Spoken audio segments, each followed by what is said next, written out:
రాజధాని అమరావతిలో రెండో విడత భూ సమీకరణపై వైసీపీ నేత అంబటి రాంబాబు చేసిన వ్యాఖ్యలను ఎమ్మెల్యే భాష్యం ప్రవీణ్ ఖండించారు. 5 ఏళ్ల వైసీపీ పాలనలో రాజధానిని నిర్లక్ష్యం చేసి ఇప్పుడు విమర్శలు చేయడంపై ఆయన మండిపడ్డారు.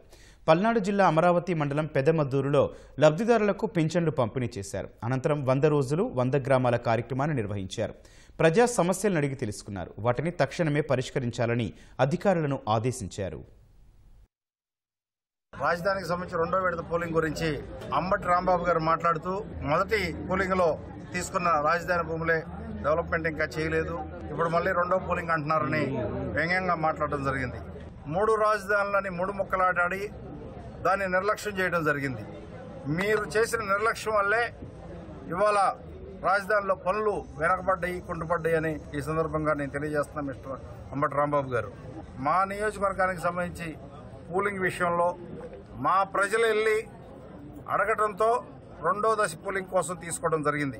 ఈ గ్రామానికి సంబంధించి రైల్వే లైన్ కానీ కాలువకు సంబంధించిన కానీ భూములు పోతున్నాయి. అందువల్ల మా ప్రజలు అడిగిన కోరిక మేరకు ఆయన రెండో దశ పోలింగ్ ఒప్పుకోవడం జరిగింది.